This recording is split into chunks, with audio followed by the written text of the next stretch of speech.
welcome to your end of year forecast. My name is Yelena, if we've never met before, and this is Yelena Crawford Astrology. So welcome to my channel. I'm super happy to have you. And I'm trying to figure out if I want to continue doing my weekly forecast next year and kind of a new format for everything. So I figured I'd at least come on and kind of talk about the astrology up to the end of the year, because we do have some movement in the sky going on that is going to shift and change quite a few things. Now, I'm not sure if any of you are already aware, but we did just move into a Venus retrograde time period, which is going to be very significant through the month of December and all the way through January. You're definitely going to want to know about that. But I made a separate video about this, so I'm not going to be covering this in detail in this video. This is basically going to be covering the astrology from Tuesday, December 21st, moving into that winter solstice time period when the sun enters Capricorn. And it's going to be ending at the very end of the year on New Year's Eve, which is going to be Friday, December 31st. So we're going to be talking about Jupiter entering Pisces and a couple other things. So if you are interested in going down deep into this Venus retrograde with Pluto dynamic, please check out my webinar. It's like over a 2-hour long webinar where I do forecasts for all 12 zodiac signs. I will try and pop that up on the screen for you right now. But before we begin, I'm going to go ahead and share my screen. I created a presentation for you. Make that bigger. All right, here we go. So we are going to go ahead and dive in. So like I said, some of the highlights that we're going to be covering today include the winter solstice. So I'm not only going to be talking about the astrology of the sun entering Capricorn and what that kind of means for all of us, because the sun does shift our perception collectively, and it kind of changes up the energy that we're navigating through. But ultimately, I want to talk a little bit about Astro Theology and a more occult perspective on the winter solstice that I think you might be interested in. And then we're going to dive into the important Saturn square Uranus retrograde situation that we've been experiencing all year long. It's going to hit us once again for the third and final time. And I'm pretty sure you're going to want to know about that too. As well as maybe we'll touch just a little bit on Venus retrograde conjunct Pluto. However, that is something I dive deep into in my webinar on Venus retrograde. So I would highly suggest going into that if you want to learn about that separately, which I highly recommend. And then my favorite thing to talk about, we're going to end with Jupiter entering the sign of Pisces. We had a little picture of this past summer, and it's going to be happening again more long-term for the first half of 2022 and then at the end of 2022. So this is really exciting. I know we're used to hearing negative astrology more so than positive, and this is going to just light things up, bring us a little bit of faith and optimism for what we're moving into, even amongst the retrograde energies and everything. So I'm very excited about that. And then we're going to have Mercury before it goes retrograde in the sign of Aquarius and then backs up into Capricorn come January. Before that happens, Mercury is going to be involved with this Venus retrograde. It's going to be conjuncting the Venus retrograde, and the next day it conjuncts Pluto. We may touch on that just depending on time. Before we dive into it, I just wanted you guys to know how you can contact me.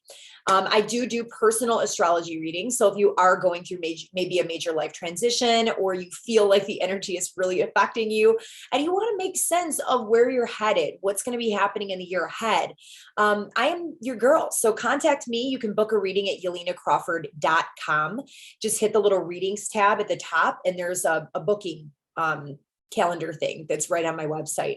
You can also email me directly if you have any questions. Please, you guys, do not hesitate to reach out. I'd love to have contact with you, and I am available to speak. That's at info@YelenaCrawford.com. I also post regular astrology content on Instagram. So if you want to follow me on a daily basis, check me out on Instagram at YelenaCrawfordAstrology.com. One more little thing, if you guys do head over to my website, make sure you wait for the little pop-up and enter your email address. I will not spam you, but what I will do is send you a free cosmic guide, which is a monthly written astrology report to help you navigate the astrology of the month ahead. I'll send that to you every single month, just a couple days before the first of the month. And that's something you can save to your desktop and keep and use it as a reference throughout your month to help you navigate the challenging energies or anything you might need to know. Okay, enough of that. Let's go ahead and get into the actual forecast. Oh yeah, and if you have not subscribed, tap the subscribe button below. Okay, Got lots of exciting content coming your way, a brand new strategy that's going to be coming in 2022. Okay. So anyways, first we're going to discuss the winter solstice. So we've got the winter solstice. This is actually going to be happening.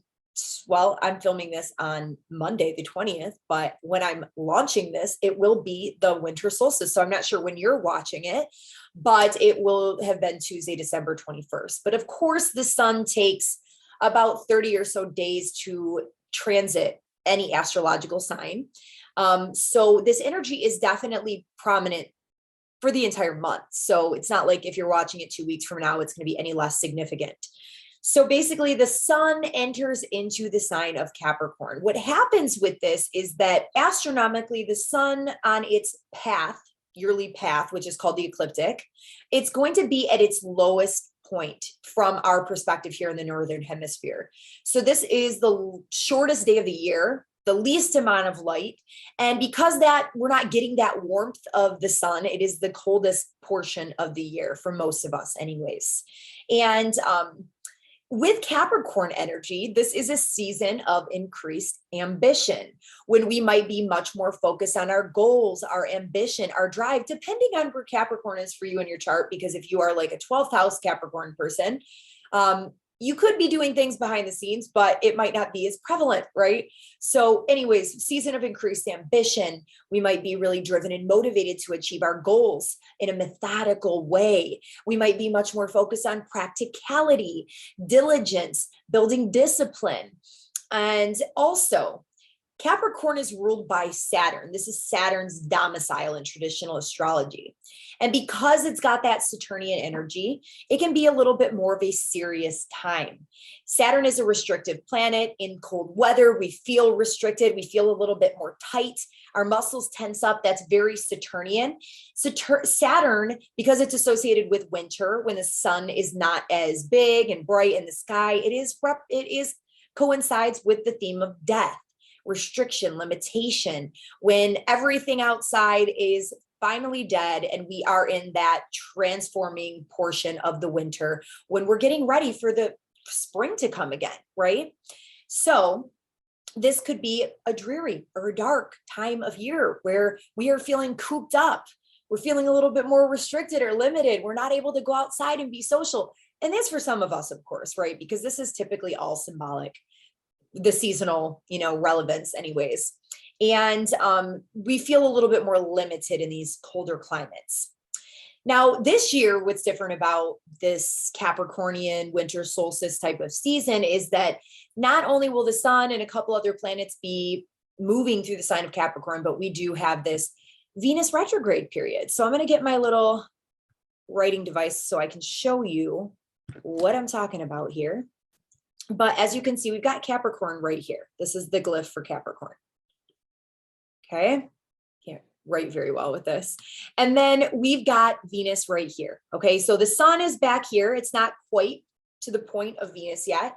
We're moving in zodiacal order. So it's counterclockwise, but the sun is starting its trajectory towards this Venus. And when it connects with Venus, Venus will be reborn again, and it will start a brand new synodic cycle with the sun. So all of these Venusian themes will have a brand new cycle, right? A brand new 18-month cycle. Venus is what's said to become a morning star this time. So again, I talk about that very in depth in my Venus retrograde video if you want to learn a little bit more about that. But this sun is going to be shining its light on this Venus retrograde. It's going to be very significant through this season. It's all about aligning us with our truth, what's true for us, because it's with Pluto. So it's also about destructing and transforming anything that's not aligned with our truth. It's getting us more in alignment with our values, what we truly value and want in life. And a lot of times our conditioning that we've been subject to in life, from, challenging relationships, family issues from the past, it makes us have these weird relationships with money and with other people and with ourselves, right? So Venus retrogrades are helping show us how valuable we are, helping to bring us more in alignment with feeling beautiful, feeling valued, and feeling like we deserve these relationships, like we deserve abundance, right? And having a healthy relationship with all of these things as well. Being a little bit more practical about money, being a little bit more practical and serious about our commitments in relationship with other people. And not just kind of having these shallow surface level interactions with others that aren't meaningful. We might be desiring a deeper connection with other people, and we are willing to stand the test of time and delay our satisfaction so that we can truly make the changes to get what we want, right? And that's what Capricorn season is all about. It's planning things out, slow and steady, methodical, step-by-step, goal-driven energy, right? And that is exactly what this is all about. So this is going to be really important. A couple important time periods. The sun will finally meet up with Venus, and Venus will be reborn on January 8th. That is said to be a Venus cazimi. And we will talk more about that in January. I have more to talk about in this video, so I don't want to get it too convoluted with information. But again, this time period of the sun moving through Capricorn is going to have a significant emphasis on money. And it's our relationships to all of these things: money, relationships, whether they be platonic, whether they be love, whether they be business, our relationship with authority figures, or our role as an authority figure could come into question, because it's all about dynamics of power and control, manipulation, all of those kinds of things. And also career and our jobs could really be coming to the forefront right now. And also I don't know if I said money, but money and finances. These are things that are really, really prominent right now, okay? Maybe we start to try to figure out how to have a better balance, because Venus does typically, when it's in its Libra fashion, is associated with balance and how we can find the sense of balance to bring ourselves more harmony and peace in our lives. And it's all about order and finding a happy medium between things, because also Saturn is what's said to be exalted in the sign of Libra, which is a Venus ruled sign. So there's a Saturn quality to this energy, which is diligently finding balance through discipline, structure, and order. Those things kind of work hand in hand together. So we might be balancing work and play, kind of, because Venus is all about the things that we love to do because we love to do them, enjoying life, celebration, where Capricorn is all about work and goals and money and wealth and all of those kinds of things, building to get to those points, building solid structures and foundations. So how can we balance these two topics? For overworkers like myself, workaholics, you may need to find ways to incorporate more joy, more fun, more play into your life so that you can put more into your work. And when you do work, you can see the joy in your life because you're not just always working, right? Or for people who aren't overworkers and they're on the opposite end of the spectrum, maybe trying to find a better relationship with responsibility and discipline and learning how to build a more solid work ethic, right? So these types of things could certainly come into focus. I know that for me anyways, I see these topics already playing out in the shadow period in my job. I'm a bartender, and there's certain people who work really hard and there's certain people that just don't quite carry their weight. And it's just, yeah, it's interesting. So I'm sure you guys can definitely sense some of this in your life already. We've had a long Venus retrograde shadow period already, and Venus just stationed retrograde on December 19th, which was just a couple days ago. So anyways, I would highly recommend during Capricorn season to try your hardest not to take things too seriously, you guys, because we are under the Saturn influence. And there's a lot of serious stuff going on in the world right now. And I feel like it's very easy to do. I try your hardest not to take things too seriously. Just so you're aware, Capricorns do love to let loose. I've known quite a few Capricorns, and they have a really good sense of humor. It's like this kind of dry, sometimes pervy sense of humor.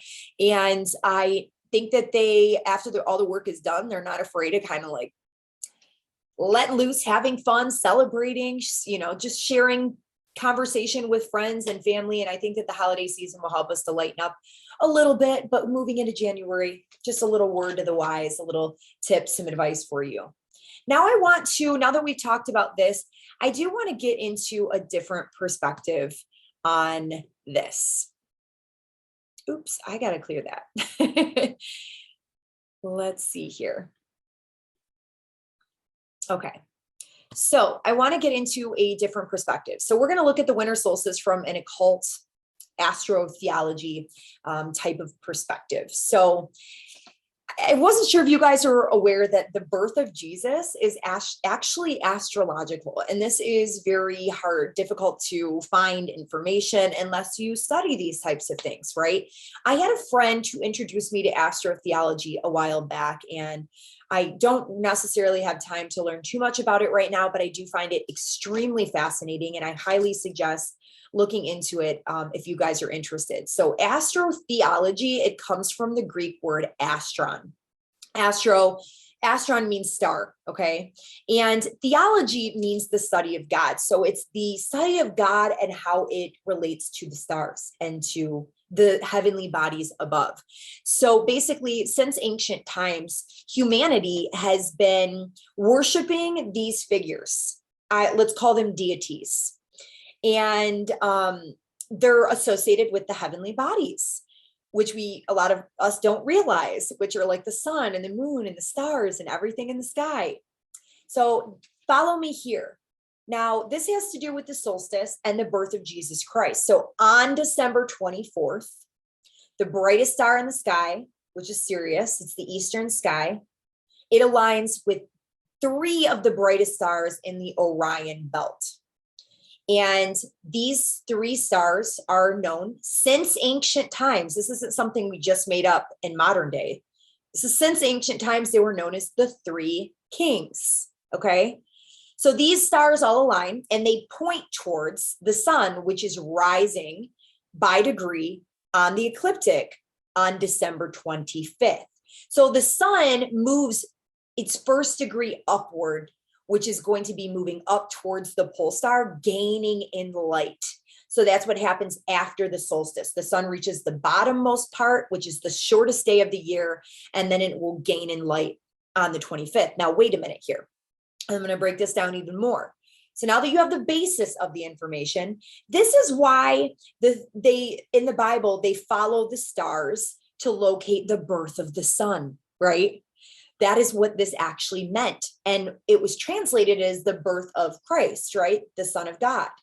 So anyways, they're following the stars to locate the birth of the sun, which is to bring salvation, longer days, more warmth, spring, all of those kinds of things.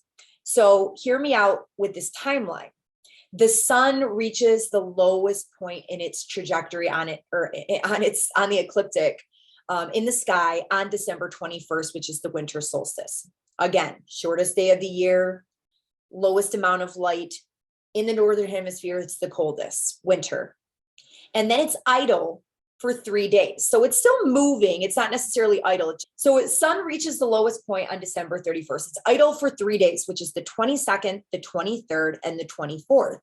And it rises again on the 25th. So the sun died it is said that the sun died on the cross, was dead for 3 days, only to be resurrected and born again, right? And that coincides with dying on the 21st, idle, dead for the 3 days, 22nd, 23rd, 24th, risen again on the 25th. It is symbolic of the sun's transitionary period before it shifts its direction into the northern hemisphere. It was said that Jesus was the light of the world. He was the sun, right? So it's very interesting. In many other religious traditions, there's these sun gods who are all said to be crucified on the cross. They died, rose again after 3 days of death. And it's in many different religions and traditions, the same story. It is astrological based, which I just found was very interesting. This is something I learned a while ago, but I thought it would be interesting to bring in that perspective. So it'll be interesting to hear what you guys say about that. Just a little insight. Okay, so let's go ahead and move on from the solstice. Sorry if my head's in the way here. Okay, you guys, so next on Friday, December 24th, we've got that third and final hit of Saturn in Aquarius square Uranus retrograde in Taurus. This is going to be happening at 11 degrees. And at the same time, as you can see here, let me get my little drawing tool. So at the same time, Mars over here will be sextile. It's applying towards a sextile with Saturn. And then Saturn is squaring Uranus. So we've got a square. And then here, we've got a sextile. A sextile is a harmonious aspect between the two malefics. Just to let you guys know this trajectory of what has been going on with this planet, or with this dynamic, we had the first Saturn square Uranus hit February 14th. So you guys are going to want to know these dates so you can go back in time and think how this was affecting you all year round, right? So February 14th, the dynamic was a little bit different. Both planets were direct instead of any of them being retrograde. Saturn was also conjunct Jupiter, Mercury, and Venus in Aquarius, and Mars was co-present with Uranus. So it wasn't conjunct, but there was a sign-based conjunction, basically. So Mars was really amping up that change energy, that rebellious energy, that just crazed, wanting freedom kind of energy amongst restrictions that were taking place. And as we saw around this time frame, we had the Capitol insurrection in the United States, where all of those people surged the Capitol. And I found that very interesting because that was when Mars was in Taurus, which represents the bull. And there was a guy that was actually wearing like bull horns, right? It was crazy. So we had a lot of restrictions that were going on at that time. I know for some people, this was more challenging for others. Some people were receiving government assistance. Some people were, even receiving government assistance for their businesses or for their rent and everything like that. There were some positives amongst the challenges. And I know that that was not the case for everybody, but we also have to remember, and I send my good vibes out to all of you. I'm not making light of that situation by any means. I'm just trying to talk from an unbiased astrological perspective. That's it. But ultimately, sometimes Jupiter and Venus, they can make a situation less challenging if they're present with a challenging planet like Saturn. So it all depends on your specific natal chart, though, and how it's activating your chart. And I think that was a mitigating factor during February that was helping some of those things. Now, the second hit was June 14th. And during this time, the dynamic was even more different. We had Saturn now retrograde, okay? Which means that there's not as many restrictions and limitations and challenges that are external. It kind of brings the focus more inside. But that's not the case for everybody because Saturn retrogrades can have more than one meaning. It can be a reversal of the circumstances relative to that planet. It can bring a change because it changes direction, right? So anyways, we also had Uranus direct. And Mars was in Leo, and it was forming what's known as a T-square, which is an special aspect pattern of tension and pressure. Makes us feel like we're in a pressure cooker. So June was probably a pretty stressful time for a lot of people. It was coinciding with eclipse season. And this was another period of change or lack thereof. And we're going to talk about this dynamic in a moment. So just hear me out with these time frames, okay? So that was the second hit, and now we're experiencing the third hit, December 24th. This time Saturn's direct and Uranus is retrograde. And what I like about this is that Mars is in Sagittarius and it's sextile Saturn.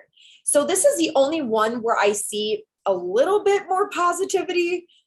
I find it interesting as well that we have Jupiter at the 29th degree of Aquarius, which is the last time it's going to be there for 12 years or so. And it's done with whatever it was trying to do in the sign of Aquarius, and it's going to be moving on into Pisces, which we're going to be talking about next.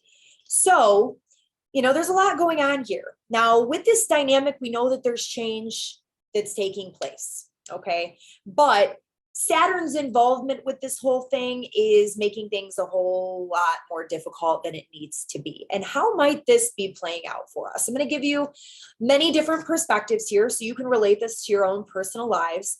First and foremost, I feel like we want change. There's some of us who really want change. We feel like we need to break free, or we feel like we want to move in a certain direction. And that might be what's been happening this year, or where you're at right now. But you're feeling pulled back by the old structures of your life, by old traditions, by old ways of being. It could be old jobs, old relationships, old mindset, whatever it might be, old responsibilities that you have. That are preventing you from having the change that you want now, right? So there could be a lot of delays and limitations with the topic of change, okay? There could also be unexpected restrictions, because Uranus does represent things that happen unexpectedly, unexpected, out of the blue disruptions, right? And this could be, because it's with Saturn, very restrictive. So unexpected restrictions, which we saw that has taken place with this dynamic. Now, this could be a lot of limitation that's preventing the changes that you want as well, right? Or changes that are put in place that you don't want. It's another way it could play out. Okay. Now, another dynamic is that could just bring slow and delayed change. So this is change that's a little bit restricted. It's not happening as quick as we'd like to. That would be me, because I'm about to move across the country. I'm really excited, moving to the ocean, palm trees, the whole shebang. It's been a dream of mine. I've got Aquarius in the 11th house of my hopes, goals, wishes, and dreams for the future, which are being delayed because of Saturn.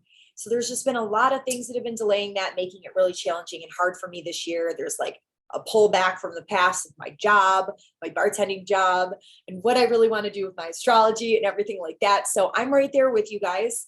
And also it could bring a challenge with making a desired change. Or for some people that are really stuck in their ways, this is that fixed energy of not wanting change, but it is happening anyways. And that is what could be taking place as well. So people who are a little bit more apprehensive to change, they're not as easily adaptable. So some tips and advice that I have for you guys during this time period, because I'm sure a lot of you are already starting to feel this energy for sure. I would definitely say be open to change. Because it's inevitable. Some people, this is going to be hitting your chart a lot stronger than others.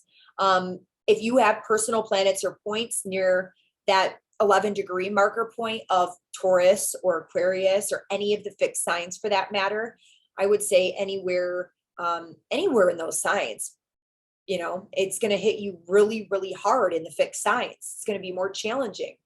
So be flexible, be adaptable, but at the same time, don't force change. If it doesn't feel quite ready yet, and it's not flowing, and it's not easily happening, things aren't moving forward, then do not push it, okay? Just don't push it. It's not ready yet. Don't be impulsive, all right? I do believe that this Mars sextile to Saturn is going to give us the work ethic, the motivation, the drive, the optimism to change and put these things in place, while also still having that like focused persistence that we need to get through this time period. I do love that Mars is approaching the sextile with Saturn. This is really helping to mitigate the challenges of this dynamic. Okay. I would also say now in the long run, right, this could look really different. So some of this stuff could be really stressful right now. I know that like sometimes, for me anyways, throughout this whole Saturn Uranus thing this year, sometimes it was inconvenient. Like at one point I was laid off from work, and I was really excited because I was starting to have all this time to work on my astrology and build my business and study and really grow and expand in this area. And then I had to go back to work and I wasn't able to put as much time into what I love to do. So it was like just the pull from the past, not able to do the new. And it's very frustrating. So, but ultimately, I do believe that this whole dynamic is helping us to get where we want to go. So it may look very different in the future. So just try to roll with what's happening. Okay. Have a step-by-step, methodical, organized plan in place. Patience is a virtue with this energy. Slow and steady wins the race. I will tell you, you are going to want to have a plan in place for what it is that you want with your future, but do not get impatient with it because clearly it's not happening as fast as we would like it to. Okay. And finally, if something in your life feels like it's just not working for you anymore at all, it's just not in alignment with your energy anymore. There's a lot of problems. You're having to exert too much energy into it, or it just totally seems like it's very obvious that it's falling apart. This dynamic is going to be very obvious what needs to be let go of, what needs to be changed, what you need to leave behind. It's going to make it very clear for you. So that is my advice for this whole dynamic. But anyways, one little tip before we go, I think that a lot of these changes that we are trying to make could potentially really be set in motion. Uranus will be stationing direct, which it brings external change more so when it stations direct on January 18th of 2022. And once Uranus gains momentum, because it's a very slow moving planet, and Venus retrograde ends and Mercury retrograde ends sometime in mid-February, I think that things are really going to start to zoom forward. So just hang in there, you guys. Okay. Now this will be hitting pretty close to hitting us, but it won't hit exact next year in 2022 in the fall. So we're not 100% done with this yet. Just so you guys know that as well, not to get you, sad about it or anything, but just so that you're in the know. Okay. So we are good with that dynamic. We're going to move on to the final thing we're going to discuss today. And that is the exciting part, Jupiter entering the sign of Pisces. And this is definitely a little bit more of an easy topic to talk about. It kind of, I think, has the potential to get us all really excited about the future and what this transit could definitely bring for us. But I don't want to just talk about the positive potential of this, because with every transit, there could be a dark side as well. It just all depends on your natal chart and what placements you have. You could have a whole slew of malefic planets in Pisces, and, Jupiter could be expanding upon some of those more challenging things that are part of your karmic blueprint, and it's hard to tell unless you get a reading done. So anyways, here's Jupiter and here's Pisces. So Jupiter is going to hit this 0-degree mark. This is Tuesday, December 28th. Now, we already had a preview of this energy. It was May 14th to July 29th of 2021. This coincided with kind of like seeing a lot of the restrictions being lifted, at least in the United States anyways. There was a lot of people wanting, because this was end of Taurus season, moving into Gemini season, and a lot of people were wanting to get out and socialize and, have fun.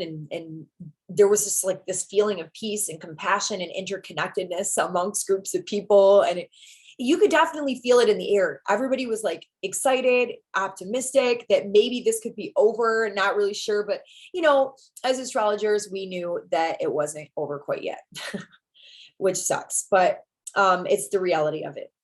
So anyways, it moved back in with Saturn into Aquarius after July 29th. And then now we're going to have the second hit, which is going to be December 28th, and it's going to be in Pisces all the way through to May 11th.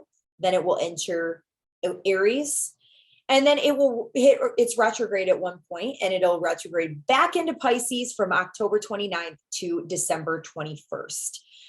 Jupiter is the planet that signifies topics associated with faith, our faith, having faith in things, which, gosh, I mean, when you have no faith in something and you're being pessimistic and cynical and you just feel like you're a victim to everything, that is really challenging, right? So that's a good thing in general. It can make you much more optimistic. It represents things like our own personal philosophies, our belief systems about life, about the world, about the people that we have in our lives, everything. It represents expansion, inflating things, expanding things, making them bigger, bringing in opportunity. Sometimes it can represent abundance. Now, those expansion, like I said, it can be good or bad depending on what planets and placements you have in your chart, right?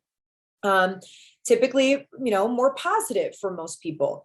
This is all about teachers and learning like higher types of knowledge, right? Not elementary school, not grade school, not those kinds of things like lower education. It's more so like, college, university, or spirituality.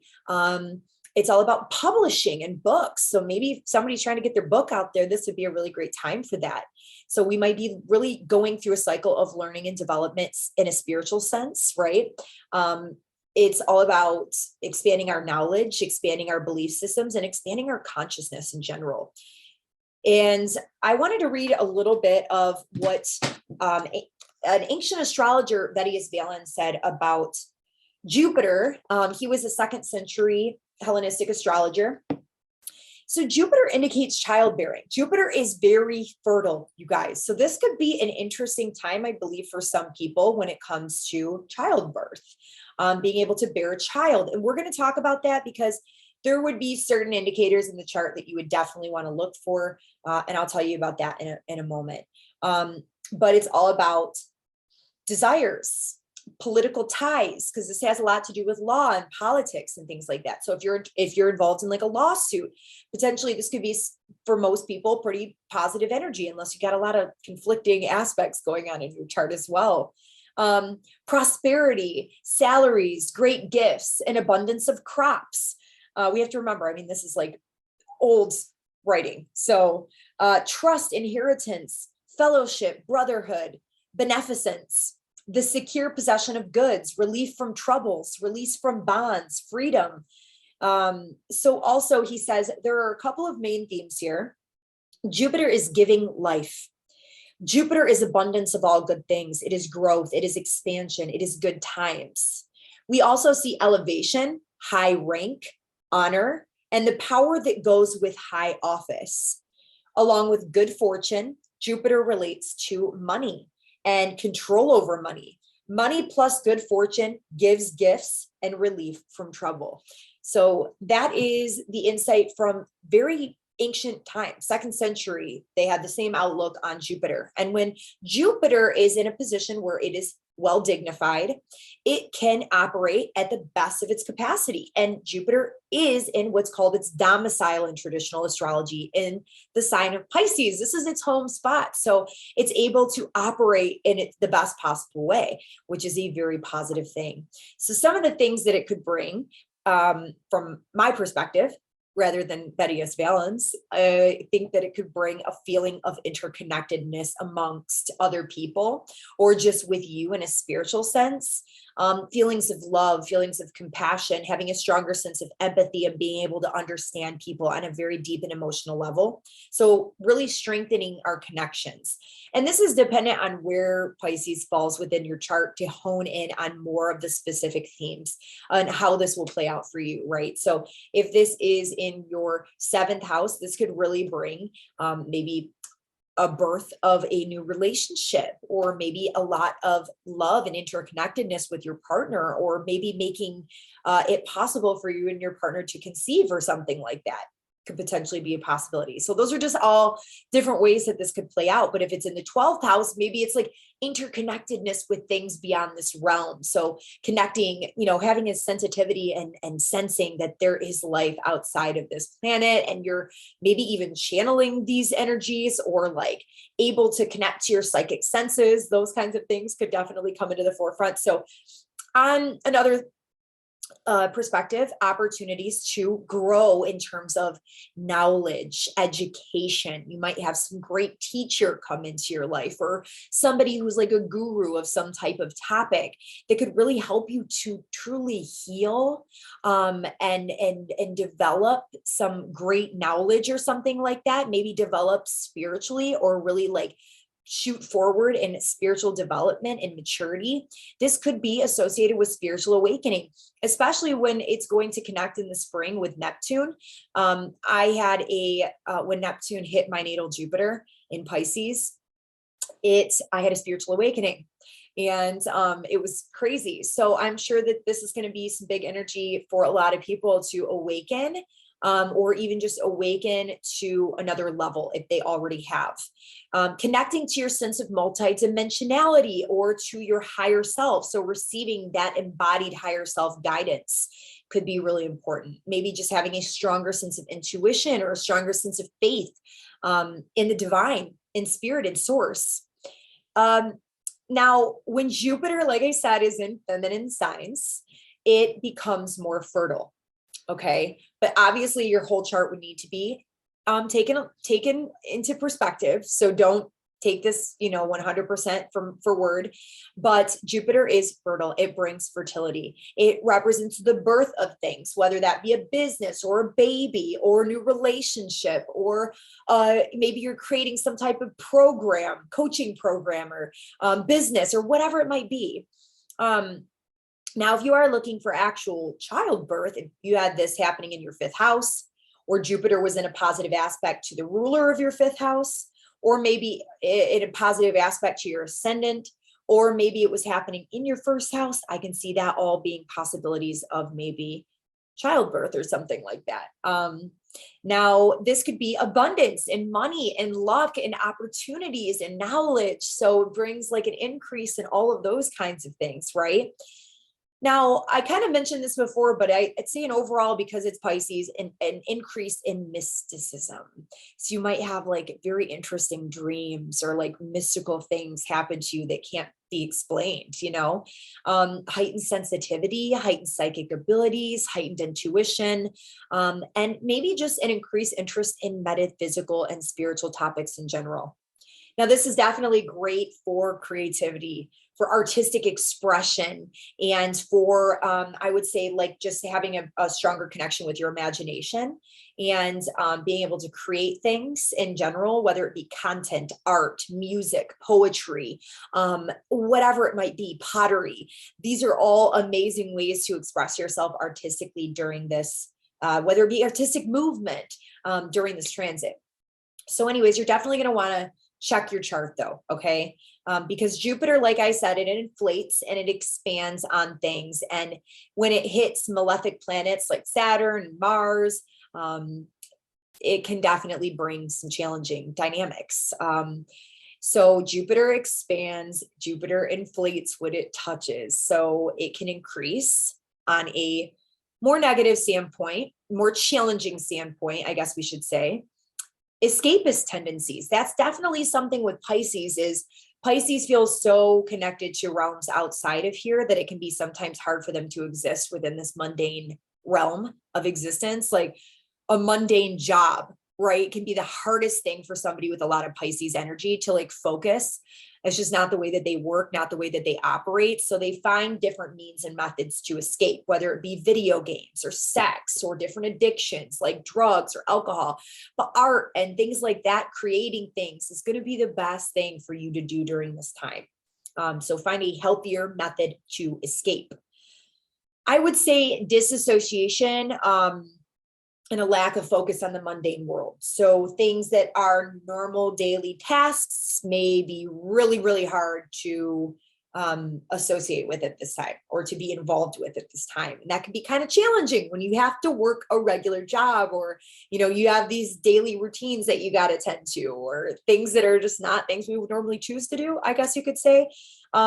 That can be really challenging. Typically just maybe a little bit of a flakiness could increase, being unreliable, not responding to texts or calls all the time, and just not being there, not being present, not being as responsible can definitely be a Piscean energy from time to time.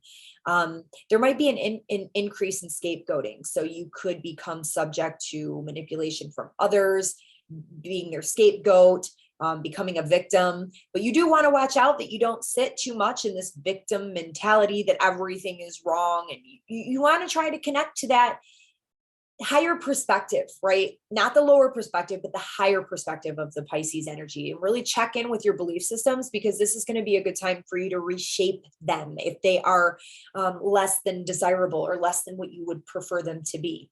Because we can get stuck in that martyrdom too, taking on other people's problems when we don't have to, and when people don't even really ask us to, and we do it anyways because we feel guilty or we feel obligated in some way, shape, or form, or we want to try to save people, having that savior complex. And, we're doing nothing but causing ourselves more problems, more pain, more grief, more strife, and being a little bit more of a pushover. I can see that too.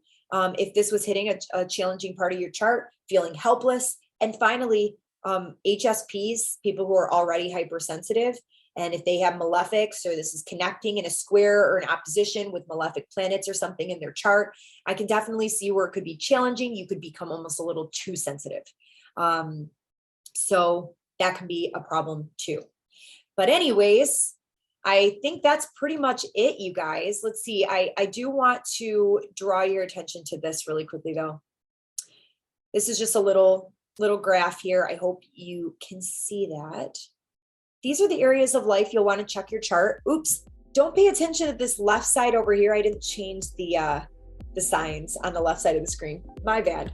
But basically the stars are right on the wheel, and you want to pay attention to the following areas in your natal chart: Capricorn, Aquarius, Pisces, and Taurus, because those are going to be very prominent energies. If you see what house numbers they are, you can Google, or DuckDuckGo is more appropriate, the themes that are associated with those houses to get a better idea of some of these big themes that are going to be coming to the forefront for you in the next 2 weeks. Okay, you guys. So I really hope that this information was helpful. Sorry I haven't, been on doing weekly forecasts and trying to restructure and figure out what I want to do for next year. If you guys have any suggestions, please leave it in the comment box below. If you resonated and benefited at all from this content, it really, really helps out the channel on YouTube if you tap the like button, or if you even just leave a comment below. And not only does it help get the channel into the algorithm so we can get this information out to more people that it will help, it also really brightens up my day as a small business owner to hear from you guys. I absolutely love that. I love being able to have an audience to connect with and a community to be involved with. So leave me a comment. I wish you guys the very best of luck. Happy holidays, and I will be seeing you very soon. So keep an eye out, because my colleague and I, Shanna Cross, we will be on, I believe we're going to be doing a webinar all about the astrology of 2022 and on the shift of the lunar nodes. So keep an eye out for those videos. Again, it gives you even more reason to subscribe. We've got lots of good content coming your way. But I love you guys so very much. Peace, Happy New Year, and namaste, my friends. Bye.